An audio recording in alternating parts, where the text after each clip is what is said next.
এখন আমরা দশম শ্রেণীর ভৌত বিজ্ঞানে প্রবাহিত এই অধ্যায়ে তড়িৎ পরিবাহীর উপর চুম্বকের ক্রিয়া এই বিষয়টার উপর আজকের আলোচনা সীমাবদ্ধ থাকে। তড়িৎ পরিবাহীর উপর চুম্বকের ক্রিয়া।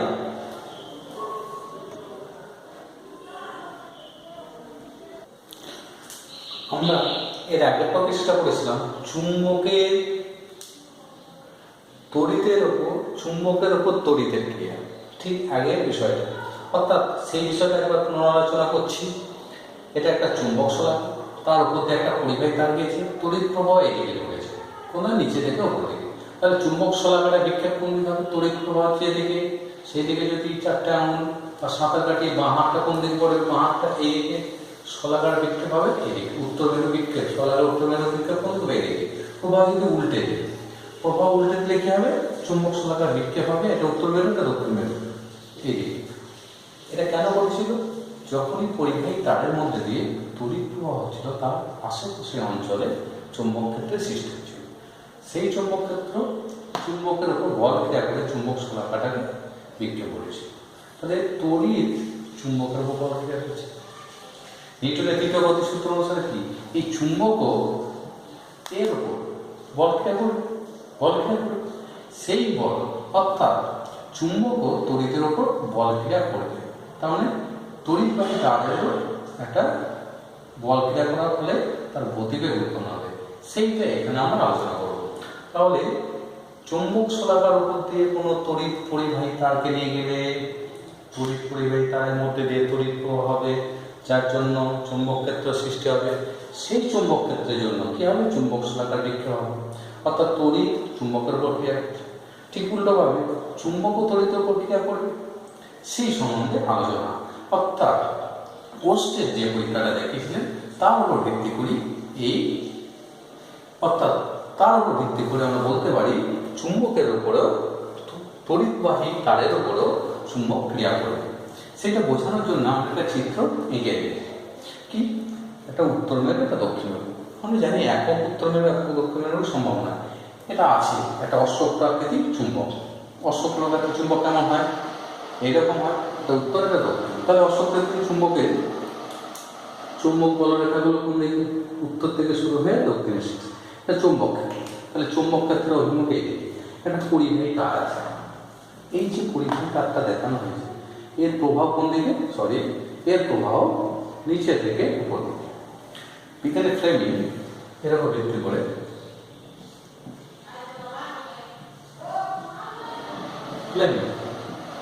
ফ্লেমিংয়ের কি? ফ্লেমিংয়ের বাম হস্ত নিয়ম।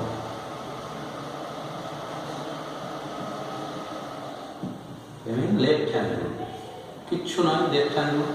তাহলে চৌম্বক ক্ষেত্রের মধ্যে, এটা চৌম্বক ক্ষেত্রে তড়িৎ প্রবাহ আছে ওপর দিকে।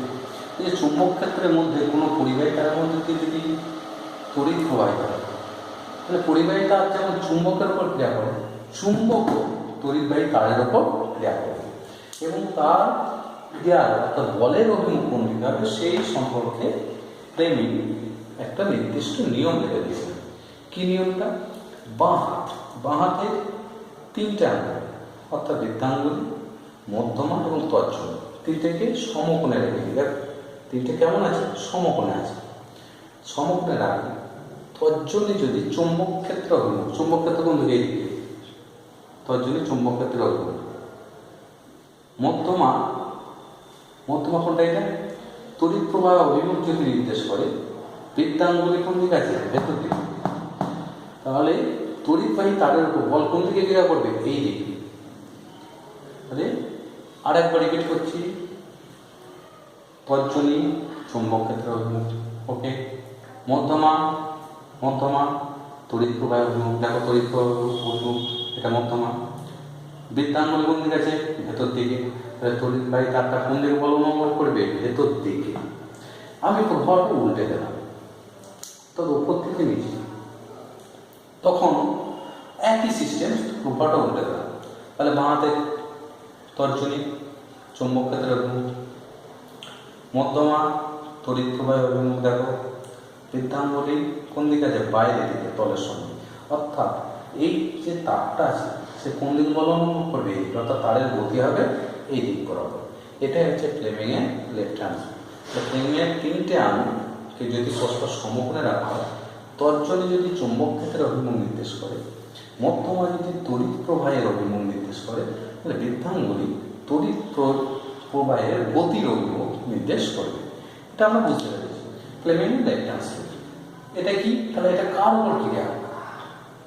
চুম্বক এই তড়িৎবাহী তারের উপর ক্রিয়া করছে, তড়িৎবাহী তারের উপর ক্রিয়া করছে। আগেই বলেছি তড়িৎ প্রভাব মানে কি? আধানের প্রভাব। দেখে কে প্রবাহিত হয়েছে? আধান। তাহলে কোনো আধানকে যদি গতিশীল করা হয় চুম্বক ক্ষেত্রের মধ্যে, সেই আধানটা কি হবে? একটা বল অনুভব করবে, যে বা আধানের গতি যেদিকে বল অনুভব করবে সেদিকে গতিশীল হতে চায়, তাহলে সেই বলটাকে বলা হচ্ছে তড়িৎ। ওকে, এরপরে আমরা এই নীতির ওপর প্রতিষ্ঠিত একটা যন্ত্র, সেটা হচ্ছে বাল্যচক্র। খুব গুরুত্বপূর্ণ যন্ত্র। আমরা বাল্যচক্রের কার্যনীতি, গঠন এবং কার্যনীতিটা একটু আলোচনা করব, যা বাল্যচক্র ফ্লেমিংয়ের বামহস্ত নিয়মের উপর প্রতিষ্ঠিত। ওকে,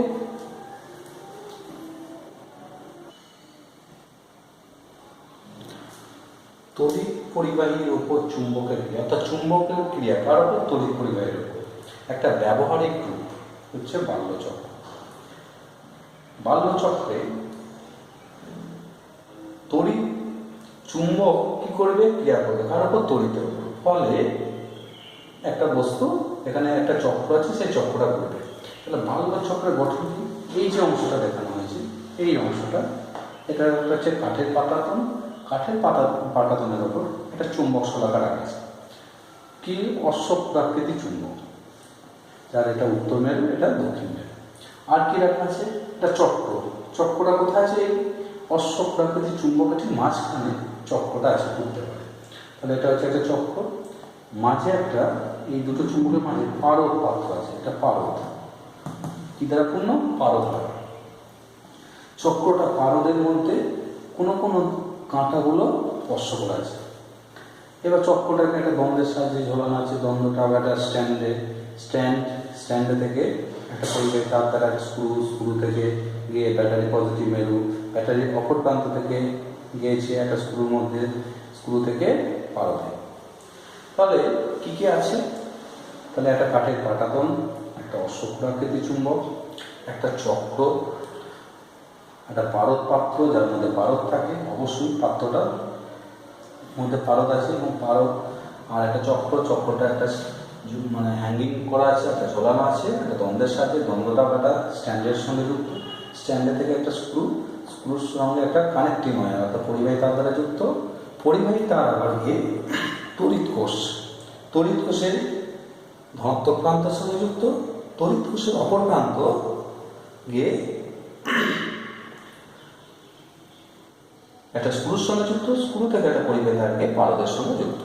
অর্থাৎ এই গঠনটা হলো। এবার আমরা দেখব, ধরুন ব্যাটারি তড়িৎ প্রবাহ অভিমুখটা খেয়াল করি, এবং বর্তনীটা বদ্ধ বর্তনী অর্থাৎ ক্লোজ সার্কিট নিয়ে আমরা খেয়াল করি। তড়িৎ এই দিকে প্রবাহিত হলো, এই তার বরাবর গিয়ে স্ক্রুতে এলো, স্ক্রু থেকে এখানে এলো, কোথায়? স্ট্যান্ডটা কি দিয়ে তৈরি? ধাতব পদার্থ দিয়ে। তাহলে স্ট্যান্ড দিয়ে প্রবাহ গেল, এখান থেকে প্রবাহ এই দিক বরাবর এলো, এখান থেকে চক্রে এলো, চক্রে এসে কি হলো? চক্রে এসে প্রভাব এর মধ্যে দিয়ে পারদ এলো, পারদ থেকে কানেক্টিং ওয়্যার, স্ক্রু থেকে ব্যাটারি নেই। অর্থাৎ একটা এই যে নীল কালার করলাম, এটা একটা বদ্ধ বর্তনী চিত্র দেখাচ্ছে। এই যে বদ্ধ বর্তনী চিত্রটা দেখানো হলো, এখান থেকে এবার ফ্লেমিংয়ের বামহস্ত নিয়মটা আমরা প্রয়োগ করে দেখব। চাকাটা দেখা যাবে যখন আমি সুইচ অন করবো, অর্থাৎ প্রবাহ হবে, চাকাটা কি হচ্ছে? ঘুরছে। এখন কোন দিকে ঘুরছে? এদিকে। কি করে বুঝবো চাকাটা কোন দিকে ঘুরছে? প্রথমত চাকাটা ঘুরছে। আচ্ছা, চাকাটা ঘুরছে না, শুধু কি তড়িৎ প্রবাহ থেকে চাকাটা ঘুরতো? বললাম যে এখানে চুম্বকটা তুলে দিয়েছে, না, চাকাটা ঘুরছে না। যখন চুম্বকের মাঝে রেখেছি চাকাটাকে, দুটো চুম্বকের মাঝে রেখেছি, তখনই চাকাটা ঘুরছে। অর্থাৎ চুম্বক কি করছে? চাকার মধ্যে দিয়ে তড়িৎ প্রবাহ হচ্ছে।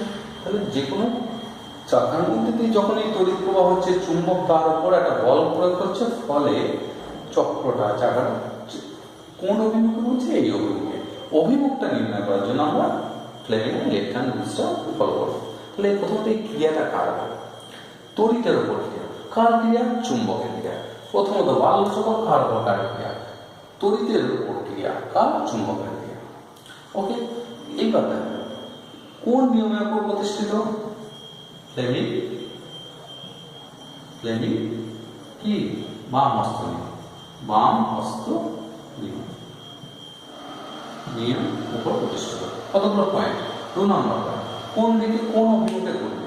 খেয়াল করো, চুম্বক শলাকা, চুম্বক অশ্বক্রান্ত, এটা উত্তর, এটা দক্ষিণ। তাহলে আমরা জানি চুম্বক বলরেখা উত্তর থেকে শুরু হয়, দক্ষিণে শেষ হয়। উত্তর থেকে দক্ষিণ। মাঝে চাকা আছে, চাকা প্রভাব কোন দিকে? নিচের দিকে। তাহলে চুম্বক শলাকা, চুম্বক ক্ষেত্র ভেতর দিকে, এই দিকে চুম্বক ক্ষেত্র এই অভিমুখে, তড়িৎ প্রবাহ হচ্ছে উপর থেকে নিচে। তাহলে আমরা দেখি বাঁ হাতে 3টে আঙুল সমকোণে রেখেছে। চুম্বক ক্ষেত্রের অভিমুখ, চুম্বক ক্ষেত্র কোন দিকে হয়েছে? ভেতর দিকে। প্রবাহ কোন দিকে? নিচের দিকে। আর বৃদ্ধাঙ্গুল কোন দিকে আছে? এই দিকে। তাহলে চাকাটা কোন দিকে ঘুরতে চেষ্টা করবে? এই দিকে। ক্লিয়ার? ডিরেকশনটা দেবে এই দিকে, তীর চিহ্নটা এই দিকে করবে। এইবার আমি যদি প্রবাহটাকে উল্টে দিই, ধরে নিলাম উল্টে দিলাম অর্থ আমি এইটা নেগেটিভ করে দিলাম, এটা পজিটিভ করে দিলাম। এটা পজিটিভ, এটা নেগেটিভ।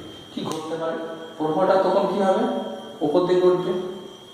সব তীর চিহ্নগুলো ডিরেকশন উপর দিকে। খেয়াল করে দেবো চুম্বক ক্ষেত্র, এই হচ্ছে অশ্বপ্রাকৃতিক চুম্বকটা রাখা যায় উত্তর দক্ষিণ। চুম্বক ক্ষেত্র এই তলের সঙ্গে ভেতরে দিকে। তাহলে এই আঙুলটা চুম্বক ক্ষেত্র। প্রভাব কোন দিকে? প্রভাব ওপর দিকে, একদম মধ্যমা তর্জনী। তো চুম্বক ক্ষেত্র ওপর দিকে। তাহলে এই বৃদ্ধাঙ্গুল কোন দিকে আছে? এই দিকে। অর্থাৎ চাকাটা তখন এই দিকে ঘুরবে না, চাকাটা ঘুরবে এই দিকে, এই দিকে ঘুরবে। অর্থাৎ চক্রের ঘূর্ণন উল্টে যায়। ব্যাস।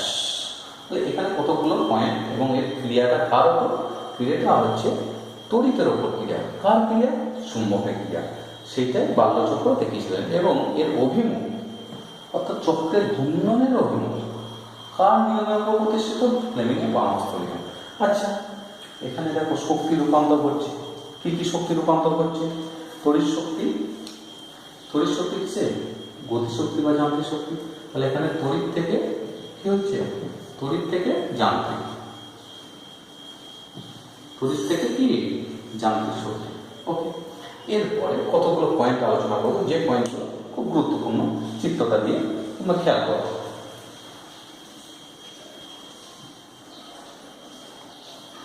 খেয়াল করে দেখো, চক্রের ঘূর্ণন প্রাথমিক অবস্থা আমরা নিয়ে এসেছি, অর্থাৎ এটা প্লাসে করে দিয়েছি। অর্থাৎ তড়িৎ প্রবাহ এই দিক বরাবর এসে এইখানে এসে এই দিক বরাবর গিয়ে এই দিকে, অর্থাৎ তড়িৎ প্রবাহ হচ্ছে উপর থেকে নিচের দিকে। চুম্বক ক্ষেত্র এই অভিমুখে, চুম্বক ক্ষেত্র তর্জনী এই অভিমুখে। তড়িৎ প্রবাহ কোন দিকে? মধ্যমান, উপর থেকে নিচের দিকে। এই আঙুলটা প্রকাশ করছে। তাহলে গতির অভিমুখ, চক্রের ঘূর্ণনের অভিমুখ এই দিকে। বলা হচ্ছে ঘূর্ণনকে বিপরীতমুখী করতে হবে, ঘূর্ণনের অভিমুখ বিপরীত করতে হবে। কি কি উপায় অবলম্বন করলে চক্রটা এই দিকে না ঘুরে ঠিক এই দিকে ঘুরবে? ঘড়ির কাঁটা এখন কোন দিকে হচ্ছে? ঘড়ির কাঁটা বিপরীতে ঘুরবে, ঘড়ির কাঁটার দিকে। কি করবে? একটু আগে দেখালাম, যদি তড়িৎ কোষ অর্থাৎ ব্যাটারি, তড়িৎ কোষ বা ব্যাটারি অভিমুখটাকে উল্টে দিই, অভিমুখটাকে উল্টে দিলে প্লাস মাইনাস ছিল, আমি করে দিলাম কি? এটা প্লাস, এটা হয়ে গেল মাইনাস। তখন কি হবে? ঘড়ি চক্রটা এদিকে ঘুরবে। তাহলে কি? তড়িৎ কোষের কি মেরুদয় পরিবর্তন করবে, অর্থাৎ কোষের মেরুদয় পরিবর্তন করবে।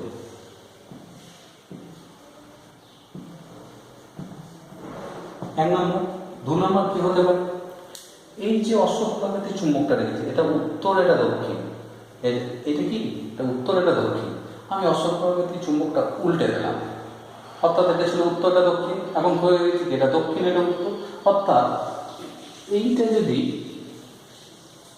পরিবর্তন করে দিই, এটা উত্তর ছিল, এটা দক্ষিণ ছিল, এটা হয়ে গেল উত্তর, এটা হয়ে গেল দক্ষিণ।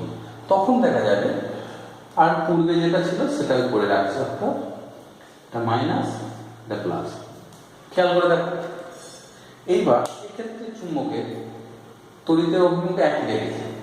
তড়িতের অভিমুখ এক রেখে চুম্বকের অবস্থান, মেরুদয়ের অবস্থান যদি উল্টে দেওয়া হয়, অর্থাৎ চুম্বকের মেরুদয় উল্টে দিলে কি হবে? চুম্বকের মেরুদয় উল্টে দিলে কি ঘটবে দেখো, তাহলে এটা উত্তর, এটা দক্ষিণ। তাহলে চুম্বক ক্ষেত্র কোন দিকে? এই দিকে, বাইরের দিকে। চুম্বক ক্ষেত্র কোন দিকে? বাইরের দিকে। প্রভাব কোন দিকে? নিচের দিকে। তাহলে চক্রটা আগে ঘুরছিল এই দিকে, এখন কোন দিকে ঘুরবে? এই দিকে। তাহলে দুটো কি চুম্বকের মেরুদয়, কোষের মেরু অর্থাৎ ধনাত্মক মেরু এবং ঋণাত্মক মেরু। এক্ষেত্রে চুম্বকের মেরুদয়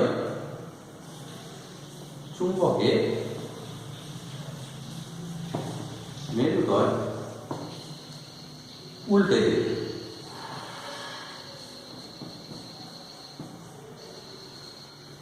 কি ঘূর্ণন বিপরীতমুখী হবে। তাহলে দুটো ক্ষেত্রে ঘূর্ণন বিপরীতমুখী হবে।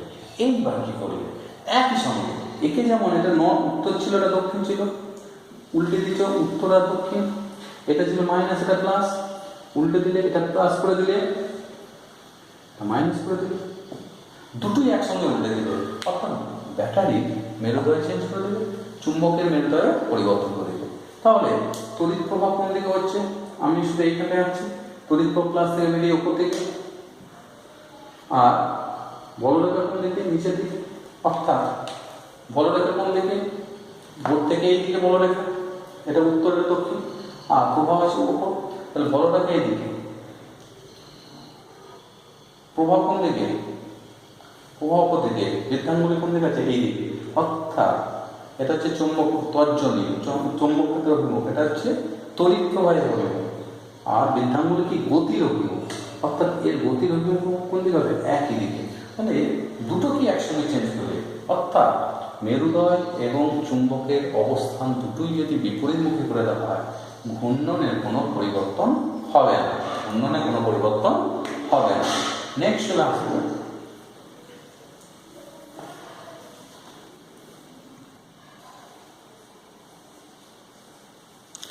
দেখো, এই যে চক্রটা ঘুরছে, বাল্য চক্র বলছি, এই চক্রটার বেগ বাড়াতে হবে। তো না সেকেন্ডে 2 বার ঘুরছে, তুমি চাও সেকেন্ডে 10 বার, 15 বার, 20 বার, বেগ বৃদ্ধি করতে হবে। তাহলে ঘূর্ণন বেগ বৃদ্ধি করতে হবে। কি কি উপায় অবলম্বন করলে ঘূর্ণন বেগ বাড়ে? একটা ল্যাম্প জ্বলছে 5 ভোল্টের বা 6 ভোল্টের ব্যাটারি, তুমি যদি 10 ভোল্টের ব্যাটারি দাও, কি বেশি পরিমাণ তড়িৎ যাবে, ফলে কি ল্যাম্পের উজ্জ্বলতা বৃদ্ধি পাবে। ঠিক তেমনি এখানে তড়িৎ প্রবাহের মান যদি বৃদ্ধি করে, অর্থাৎ আয় বৃদ্ধি করলে তড়িৎ প্রবাহ বৃদ্ধি করলে, তড়িৎ প্রবাহ বৃদ্ধি করলে বৃদ্ধি হবে। 2 নম্বর, চুম্বকের মেরু শক্তি বৃদ্ধি করলে, চুম্বকের কি? চুম্বকের মেরু শক্তি বাড়াবে। তাহলে দুটো উপায় অবলম্বন করলে আমরা এই ঘূর্ণন বাড়াতে পারি। এক কি? ব্যাটারি যেটা নিয়েছে 1.5 ভোল্ট না নিয়ে 3 ভোল্ট, এখানে 5-6 ভোল্ট নিয়েছে, 6 ভোল্ট না দিয়ে যদি 9 ভোল্ট না, এর ঘূর্ণন বেগ বাড়বে। অর্থাৎ ভি বাড়লে কি আয় বাড়বে, আয় বাড়লে কি এর ঘূর্ণনও বাড়বে। আর এক যে অশ্বপ্রকৃতির চুম্বক নিয়েছে, শক্তিশালী চুম্বক নয়, অর্থাৎ এদের মেরু শক্তি খুব তীব্র, মেরু শক্তি সম্পন্ন অশ্বপ্রকৃতির চুম্বক নয়, ফলে কি হবে? এর ঘূর্ণন বেগ বৃদ্ধি হবে। দুটো উপায় অবলম্বন করলে ঘূর্ণন বেগ বাড়বে। আর একটা পয়েন্ট আলোচনা করবো, বাল্যচক্র এসিতে না ডিসিতে কাজ করে? কোন প্রভাবে বাল্যচক্র কাজ করে? মনে রাখবে, যদি এসিতে কাজ করে, এখানে আমি এসি সোর্স বা এসি উৎসের সঙ্গে যোগ করতাম, এখানে আমি এসি, অর্থাৎ তোমাদের বাড়িতে যে বোর্ড আছে সেই বোর্ড থেকে নিয়ে এখানে অবশ্যই সেটা হাত দেবে না, এগুলো ব্যাটারি দিয়ে করা হয়। এসিতে যোগ করতাম, এসি কম্পাঙ্ক হতো 50 হার্জ। ব্যাপারটা কিরকম? এসি কম্পাঙ্ক অর্থাৎ 1 সেকেন্ডে 1 সেকেন্ডে প্রবাহের অভিমুখ কবার চেঞ্জ হলো তো, এটা হচ্ছে একটা কম্পাউন্ড, মানে একটা পূর্ণ সাইকেল, এটা পূর্ণ কম্পন। 2 এরকম 1 সেকেন্ডে 50 বার, 50 বার, তাহলে 2 3 4 এরকম সাইকেল আছে। অর্থাৎ একবার একদিকে আর একবার অন্যদিকে, একের এক। তাহলে দেখো 50 বার, অর্থাৎ 50 বার এইদিকে প্রভাব দেবে, এখন এইদিকে ঠিক পরবর্তী এখানে, অর্থাৎ 50 বার দিক পরিবর্তন করবে। কতবার দিক পরিবর্তন করবে? দিক পরিবর্তন করবে 100 বার, একবার দুবার, এরকম করে দিক পরিবর্তন করবে 100 বার। সেই জন্য এসি প্রভাব, এসিতে যার কম্পাঙ্ক হচ্ছে 50 হার্জ, আমাদের যে এসি সাপ্লাই করা হয় তার কম্পাঙ্ক 50 হার্জ, অর্থাৎ প্রতি সেকেন্ডে কি 50 বার, প্রতি সেকেন্ডে 100 বার দিক পরিবর্তন করে। তাহলে 100 বার দিক পরিবর্তন করলে বাল্যচক্রটা কি হতে পারে? তাহলে 1 সেকেন্ডে 100 বার, তাহলে 1 সেকেন্ডের মধ্যে একবার এদিকে ঘুরতে যাবে, একবার এদিকে, এদিকে এদিকে, অর্থাৎ এই অভিমুখে এই অভিমুখে। তাহলে এরপর কি হবে? বাল্যচক্রটা কি হবে? কম্পন হবে, না এইদিকে ঘুরবে না এইদিকে ঘুরবে। সেই জন্য বাল্যচক্র এসি প্রবাহে কাজ করে না। কিসে কাজ করে? ডিসি প্রবাহে। আমরা সবসময় ডিসি সোর্স আমরা এখানে ব্যবহার করি। ডিসি সোর্স কি করে? এক অভিমুখে তড়িৎ পাঠায়, ফলে বাল্যচক্রের ঘূর্ণন হয়। সে এদিকে হোক আর এইদিকে, ঘূর্ণনের অভিমুখ কি, যেহেতু ডিসি সোর্সের ঘূর্ণনের ডিসি সোর্সের অভিমুখ একই থাকে, এর ঘূর্ণনের অভিমুখ একই থাকে। নেক্সট চলে আসবো আমরা বৈদ্যুতিক মোটর, অর্থাৎ বাল্যচক্রে এই নীতির উপর ভিত্তি করি বিজ্ঞানের ভাবতে লাগলে, তাহলে তড়িৎকে কাজে লাগিয়ে, চুম্বক এবং তড়িৎকে কাজে লেগে কোনো বাল্যচক্র যেমন করে, তেমনি আমরা মোটর বা এই জাতীয় কি বৈদ্যুতিক যন্ত্র আমরা তৈরি করতে পারি। সেটা হচ্ছে মোটর। মোটরের ক্রিয়াটা আমরা করব।